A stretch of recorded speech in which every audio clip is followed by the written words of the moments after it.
सुप्रभात बच्चों। तो आज हम लोग जो है ना पाटलिपुत्र वैभवम के जितने भी ऑब्जेक्टिव है उसको क्लियर करने वाले हैं। ओके, यानी चैप्टर 2 जो है पाटलिपुत्र वैभवम, मतलब पाटलिपुत्र की क्या वैभव थी, मतलब धन संपत्ति ऐश्वर्य रख रखाव किसके काल में कैसा था, इसके बारे में जो है पाटलिपुत्र के अंदर चैप्टर में पढ़ने को हमको मिला था।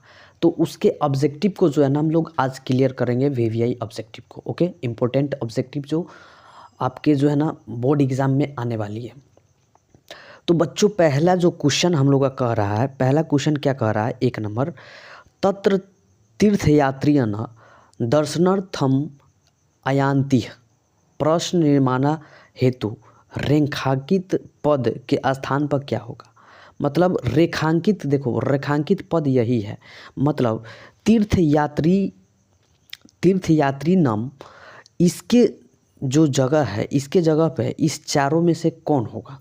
तो सबसे पहले अगर हम इसको शुरू में लगाते हैं, इसके जगह पर ना लगा के इसके अगर शुरू पर लगाते हैं के, ठीक, अगर हम के का यूज करते हैं तो इसका पूरा संस्कृत हो जाएगा क्या कि वहाँ दर्शन के लिए आने वाले तीर्थयात्री कौन थे, यही होगा। अगर हम यूज करते हैं का यूज करते हैं, ये के जगह पर क्या यूज करते हैं, का यूज करते हैं, तो इसका का होता, इसका क्या हो जाएगा कि कौन से तीर्थयात्री दर्शन करने आते हैं, इसका हिंदी हो जाएगा ही। अगर हम वही कस्य का यूज करते हैं तो कस्य का यूज यहाँ पर अगर करते हैं, कस्य, एक मिनट, अगर यहाँ पर हम कस्य का यूज करते हैं, ठीक है, इसका यूज शुरू में करते हैं, कस्य तर्त यात्रीना दर्शनार्थम अयान्ति, अगर ऐसा अगर करते हैं तो इसका क्या हो जाएगा, तो कस्य का अगर यूज करते हैं तो इसका हिंदी हो जाएगा तीर्थयात्री वहाँ किसके दर्शन के लिए आते हैं। अगर वही किम का यूज करते हैं, इसके जगह पर किम तत्र तीर्थयात्रिना दर्शनार्थम आयाति, तो इसका क्या हो जाएगा, तो इसका हो जाएगा कि क्या बोलते हैं, तीर्थयात्री क्या देखने आते हैं, है ना जी। लेकिन यहाँ पे तो हमारा क्वेश्चन क्या कर रहा है कि रेखांकित का बात कर रहा है ना, रेखांकित। तो रेखांकित के जगह पर देखा जाए कि तत्र कस्य का यूज करेंगे तो होगा नहीं बढ़िया, काह का यूज करेंगे तो ये भी बढ़िया नहीं लगेगा, किम का यूज करेंगे तो ये भी बढ़िया नहीं लगेगा, कस्य यूज करेंगे ये भी ठीक नहीं। अगर के का यूज करते हैं, तत्र के दर्शनार्थम अयान्ति, मतलब कौन से तीर्थयात्री दर्शन करने आते हैं, कौन से तीर्थयात्री दर्शन करने आते हैं, ठीक। चाहे इसका हो जाएगा, इसका क्या बोलते हैं, का कौन से तीर्थयात्री दर्शन करने आते हैं, इसका हो जाएगा का। लेकिन अगर हम यहाँ पे के का यूज करें, के का यूज जो है इसके बीच में करें, 1 मिनट हम बताते हैं। अगर यहाँ पे यूज करें के, तो इसका हिंदी हमको क्या पढ़ने को मिलेगा, वहाँ कौन घूमने आता है, चाहे वहाँ कौन दर्शन करने आता है, यही ना होगा।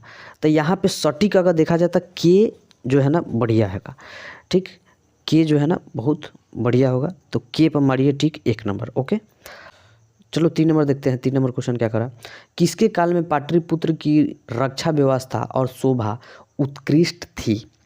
तो किसके काल में जो है ना शोभा व्यवस्था उत्कृष्ट है, याद रखना, उत्कृष्ट बात कर रहा था, चंद्रगुप्त मौर्य जो था ना उसके शासनकाल में कैसा था, उत्कृष्ट था। बुद्ध काले पाटलिपुत्र नगर से नाम क्या था, मतलब बुद्ध काल के जो है ना समय में पाटलिपुत्र का नाम क्या था, पाटलीग्राम, क्या नाम था, पाटलीग्राम नाम था। 5 नंबर देखिए, तुम इधर जाओ। 5 नंबर क्वेश्चन क्या कर रहा है, पटना में गंगा नदी पर कौन सा सेतु है, तो गांधी सेतु पुल है। कौन सेतु, गोलगढ़ कहाँ है, तो पटना में है। कुटनिम काव्य के रचना कौन है, माने कुटनिम काव्य के रचना जो है किसने किया था, तो दामोदर गुप्त ने किया था। कौन किया था, दामोदर गुप्त ने किया था। चलो 8 नंबर क्वेश्चन देखते हैं। 8 नंबर क्वेश्चन कह रहा है कि कांस्य महापुरुषस्य जन्म स्थानम पाटलिपुत्र अस्ते, ठीक है, माने किस महापुरुष के जो है ना जन्म स्थान पाटलिपुत्र है, तो गुरु गोविंद सिंह के जो है ना जन्म स्थल कहाँ है, पाटलिपुत्र में है। सिखों के 10वें गुरु का नाम क्या था, तो गुरु गोविंद सिंह था, कची था, गुरु गोविंद सिंह था। 10वां नंबर क्वेश्चन देखते हैं, 10वां नंबर क्वेश्चन कर रहा है पाटलिपुत्र किस प्रांत की राजधानी है? तब बिहार की राजधानी पटना है, ये सबको पता है। आगे देखते हैं दामोदर गुप्त ने किस काव्य की रचना किया था? तो दामोदर गुप्त ने कूटनीतम काव्य के जो है ना रचना किया था। क्योंकि यहाँ पर भी देखो तो 1 मिनट, यहाँ पे कहाँ गया जी कूटनीतम काव्य, इसका ये हो जाएगा 7 का बी मारे हैं ना हम लोग, वही देखिए यहाँ पर भी पूछ दिया है आपका 11 नंबर में भी क्वेश्चन यही दिया हुआ है, कूटनीतम काव्य का उल्टा कर दिया है। रचना कौन किया था? दामोदर गुप्त। ओके, आगे देखो काव्य मीमांसा, ये सब देखो बहुत इंपॉर्टेंट क्वेश्चन है बच्चों। काव्य मीमांसा जो है ना किसकी रचना है? कौन सा कवि जो है ना इसका तो राजशेखर किया था। कौन किया था? राजशेखर। 13 नंबर क्वेश्चन देखो राज्ञ अशोकस्य समय अस्य नगरस्य वैभवम कीदृश आसीत्। माने राजा अशोक के समय में, ठीक है, राजा अशोक के समय में इस नगर अस्य में इस नगर के वैभव जो था कैसा था? आसित माने था, कैसा था? तो बताओ कैसा था जी? तो ये जो था ना एकदम समृद्ध था। क्या था? समृद्ध। तो सी हो जाएगा। कैसा? अशोक के समय में समृद्ध था ना जी। अब देखो मेगास्थनीज पटना किसके समय में आया था? हाँ, ये बहुत इंपॉर्टेंट क्वेश्चन है बाबू लोग। चंद्रगुप्त मौर्य, प्राचीन समय चंद्रगुप्त मौर्य के समय में जो है ना मेगास्थनीज आया था। ठीक है, आगे देखो 15 नंबर क्वेश्चन देखो पाटलिपुत्र पटना का नाम कब से प्रसिद्ध हुआ था? मध्यकाल से हुआ था। कब से हुआ था? मध्यकाल से हुआ था। 16 नंबर क्वेश्चन देखो क्या कर रहा है पाटल पुष्पों की पुतलिका रचना के आधार पर पटना कौन सा नाम है? तब पाटलिपुत्र। कथी है? पाटलिपुत्र। आगे देखो 17 नंबर क्वेश्चन क्या कर रहा है पटना का इतिहास कितना पुराना है? तो गंगा का मालूम है ना 2500 वर्ग किलोमीटर, तो वही 2500 याद रखिएगा। ठीक है, चलो यूनान का राजदूत कौन था? मेगास्थनीज। यूनान का राजदूत कौन था जी? बताओ। मेगास्थनीज ना था? मेगास्थनीज। चलो कौमुदी महोत्सव किस ऋतु काल में मनाया जाता है? ये बहुत इंपॉर्टेंट क्वेश्चन है। कौमुदी महोत्सव जो है ना किस काल में मनाया जाता है? तो कौमुदी शरद में, यानी ठंडी में। चलो पटना नगर पालिका पटना नगर की पालिका देवी कौन है? तो पटन देवी है। कौन है? पटन देवी। आगे देखो क्या बोलते हैं 21 नंबर क्वेश्चन क्या कर रहा है 21 नंबर क्वेश्चन बिहार से कश्मीना नगरे गोलगृहम अस्थि, मतलब बिहार के किस नगर में गोलगृह जो है ना स्थित है? तो पाटलिपुत्र नगर है। पाटलिपुत्र नगर में जो है ना गोलगृह स्थित है। ठीक, गुरु गोविंद सिंह का जन्म स्थल कहाँ है? तो पाटलिपुत्रम। ने पाटलिपुत्र कहाँ है? पाटलिपुत्र में है। आगे देखते हैं परिभूत पुरंदर स्थानम की संज्ञा किसे दिया गया है? परिभूत पुरंदरम स्थानम किसका जो है संज्ञा दिया गया था? पटना का दिया गया। पटना का दिया जी, बोलो पटना का दिया गया। पटना का दिया गया। चलो सरस्वती का गोलगिरी किस महानगर का था? तो पटना। सरस्वती का कुलगिरी का सरस्वती का कुलगिरी पटना को माना जाता है, क्योंकि यहीं पे जो है ना नालंदा विश्वविद्यालय ये सब बड़े बड़े जो है कहे ना तक्षशिला ये कौन से जो है ना विश्वविद्यालय था। ठीक, यहाँ पे जो है ना बाहर से लोग जो है पढ़ने आते थे। बहुत पढ़ाई लिखाई में बहुत जो है ना क्या था आगे था ये पटना।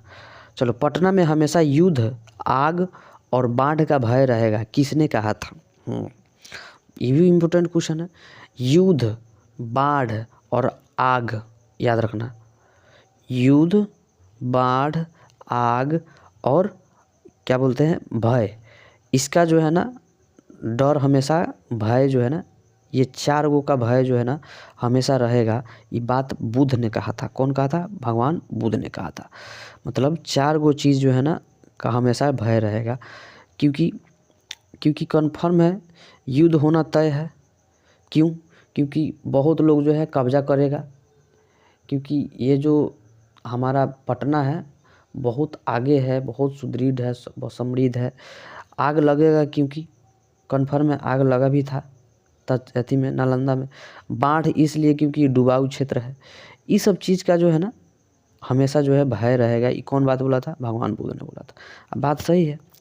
आगे देखो कौमुदी महोत्सव डैश अतीव प्रचलित, माने कौमुदी महोत्सव जो है किसके काल में ज़्यादा प्रचलित हुआ था? तो ये जो है ना गुप्त शासन काल है, गुप्त शासन काल में जो है प्रचलित था। 27 नंबर क्वेश्चन देखो, 27 नंबर क्वेश्चन करना, पाटलिपुत्र वैभवम पाठ में किस शहर का वर्णन किया गया था? पटना का किया गया। इतना हल्का हल्का क्वेश्चन है। काल चक्र के कारण कितने वर्ष तक मध्यकाल में पटना की स्थिति जर्जर रही? काल चक्र के कारण कितने वर्ष तक मध्यकाल में पटना की स्थिति क्या रहा? जर्जर रहा। तो बोलो कम से कम 1000 वर्ष तक जो है ना पटना का स्थिति क्या था? जर्जर रहा। पटना शब्द किस शब्द से आया है? तो बोलो किस शब्द से आया है? बताओ बताओ बताओ बताओ। ये लोग आप लोग बताइएगा किस शब्द से आया है, ये आप लोग बताइएगा। चलिए, गुरु गोविंद सिंह किस धर्म के गुरु थे? तो सिख थे, है ना जी। 31 नंबर क्वेश्चन देखिए, 31 कह रहा है कि पाटलिपुत्र किस नदी के किनारे था? गंगा नदी के किनारे। राजशेखर के प्रमुख काव्य ग्रंथ कौन था? राजशेखर का बात हो रहा है, इससे पहले भी हुआ है, इसके पहले भी क्वेश्चन रिपीटेड क्वेश्चन है, मतलब खाली इसको उल्टा कर दिया है। शायद ही पूछा गया, नहीं कूटनीतम का हम लोग पूछे ना। यहाँ पे काव्य प्रकाश कची, काव्य प्रकाश नो काव्य प्रकाश तक आपके किताब में है ही नहीं। काव्य मीमांसा है, सॉरी काव्य मीमांसा कची, काव्य मीमांसा। ये पाटलिपुत्र गंगा के किनारे है, ठीक, इसका काव्य मीमांसा, क्योंकि काव्य प्रकाश तो है नहीं। आगे देखो, गुरु गोविंद सिंह जी का जन्म जो है कहाँ हुआ था? तो गुरु गोविंद सिंह जी का जन्म जो है कहाँ हुआ था? गुरु घर में तो हुआ नहीं था, गुरुगांव में हुआ था कि नहीं जी? बोलो था, यूँ नहीं होता, सॉरी क्वेश्चन में हम नहीं ठीक से समझे। गुरु गोविंद सिंह जी का जन्म स्थान किस नाम से प्रसिद्ध है? था गुरुद्वारा से। इतना हल्का क्वेश्चन है। कालांतर में कौन सा गांव पाटलिपुत्र कहलाएगा? कालांतर में कौन सा गांव पाटलिपुत्र कहलाएगा? तो पाटली, पाटली। आगे 35 नंबर क्वेश्चन देखो क्या कह रहा है, गुरु गोविंद सिंह सिख संप्रदाय से क गुरु आसित, मतलब गुरु गोविंद सिंह जो थे सिख धर्म के कितने नंबर का जो है ना गुरु थे? तो 10वें गुरु थे। कै नंबर का? 10वें। मेगास्थनीज कहाँ का राजदूत था? यूनान का। कहाँ का था जी? यूनान का। मेगास्थनीज कहाँ का था? तो यूनान का। चलो आगे देखो, मध्यकाले पाटलिपुत्रम वर्ष सहस्र परिमितम जीर्णता मनवभूत रेखांकित पद के प्रश्न निर्माण निम्न कौन सा है? माने मध्यकाल के बारे में कह रहा है। तो मध्यकाल तक कदा पाटलिपुत्रम वर्ष सहस्र परिमितम जीर्णता मनवभूतम, ठीक, ये हो जाएगा कदा, ठीक। पाटलिपुत्र में विशेष रूप से क्षेत्र रहा, इनमें से सभी हो सकता है ना जी, इसमें सभी हो सकता है। धर्म से भी अच्छा है, उद्योग, राजनीति की, सब में, राजनीति में सबसे ज़्यादा है, लेकिन देखा जाए तो ये तीनों जो है तो इनमें से सभी मारो, कथी, इनमें से सभी।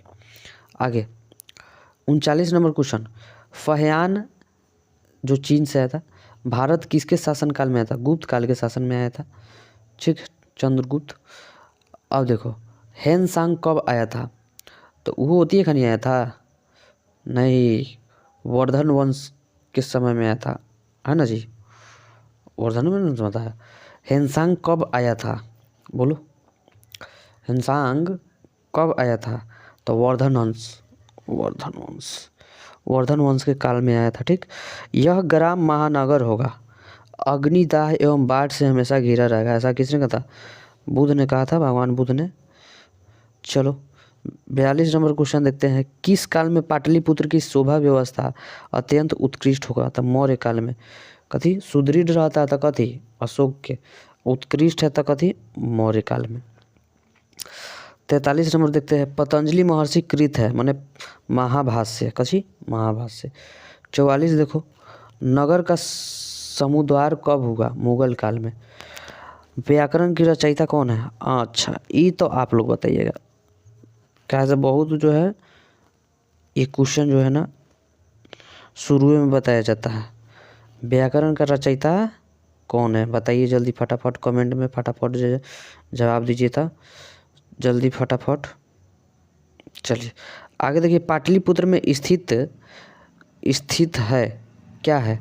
तो तारामंडल भी है, महावीर मंदिर भी है, जैविक उद्यान भी है, संजय गांधी जैविक उद्यान, इनमें से सभी तो मारो इनमें से सभी। 47 नंबर देखो कौमुदी महोत्सव आज के किस पूजा का नाम लिया हुआ है? तो दुर्गा पूजा शरद ऋतु में ना आता है ठंडी में। इंडिका किसकी रचना है? हाँ ये भी इम्पोर्टेंट है, मेगास्त्रीज आया था उसी का रचना है।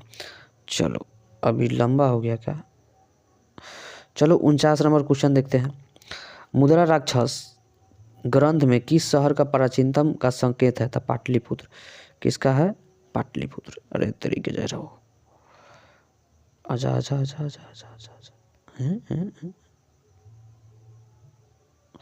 पाटलिपुत्र का। किसका?